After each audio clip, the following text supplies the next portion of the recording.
Time now for the PNC Insider interview brought to you by PNC Bank. PNC Bank for the achiever in you. And we welcome you back here to the ballpark. And the interview is with Dan Connolly from BaltimoreBaseball.com. And Dan, let's talk a little bit about Kevin Gausman. He's somewhat the talk of the town right now as to what can be done with Kevin Gausman. Yeah, it's a really interesting situation, Tom. I mean, we're at a point now. He's had 20 starts. He's got a 6.39 ERA. And he is going to pitch Wednesday against the Texas Rangers. But the question is, do you think about sending him down? And he has a minor league option available. You know, he throws 97 miles an hour. He's going to blow it past the AAA guys.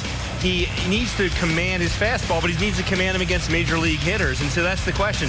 If it's a confidence situation, maybe he'll do well in the minors, but then he still has to get major league hitters out. And, you know, I don't think it's a mechanical thing necessarily, but if it is, Roger McDowell is the pitching coach, and he needs to work with him as well. So I think the Orioles are hesitant, very hesitant to want to send Kevin Gausman down to the minors, but that is an option, Buck Showalter told us.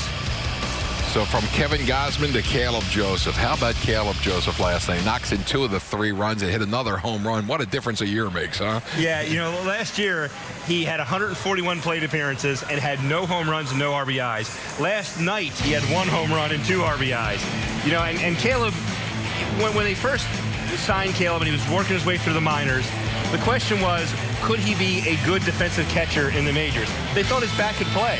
You know, he was a 270 minor league hitter, but how good was his defense going to be? That's what would get him to the majors. He worked on his defense tirelessly, and he's now, you know, a above average defensive catcher. But the offense was the question. And last year, I mean, I don't know how you go 141 plate appearances without an RBI. He had 11 home runs, you know, 2 years ago. And so this year, 4 home runs, 19 RBIs. He's back to being the hitter they expected him to be. I got a little oddball stat on Caleb Joseph just to follow up. He's got 10 doubles for the season.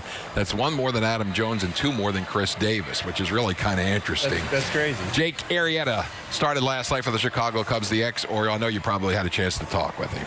Yeah, Jake's always been one of my favorite guys, and, you know, he's a big foodie. So before his start yesterday, he went to some of the places, the old hangouts he used to go to when he was with the Orioles. And he said he had an absolute ball pitching here last night. You know, he pitched well, and gave up 1 earned run in pitching into the 7th inning.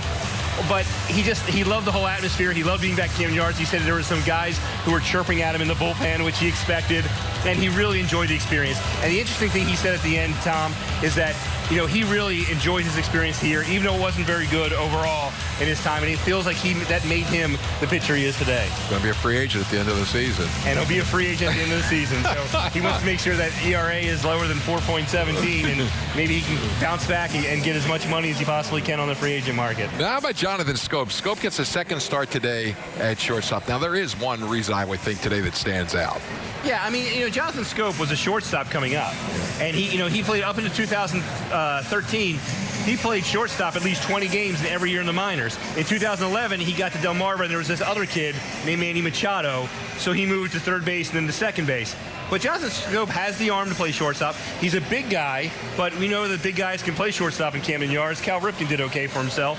So, you know, I think it's an emergency situation, but Buck Showalter wants to get Johnny Giavotella into the starting lineup. Giavotella's not a shortstop, so it moves Scope over. He said it's the least disruptive situation that the Orioles could have, having Scope at short, Machado at 3rd, and Giavotella at 2nd base. You know, one thing, Buck saw that number, Johnny Giavotella, 4 for 8 against today's starter Quintana, which helped get Giavotella into the lineup. Yeah, and Giavotella can hit. He's always been able to hit. The question is, where do you play him? He can play 2nd base a little bit. So, I mean, the guy can hit.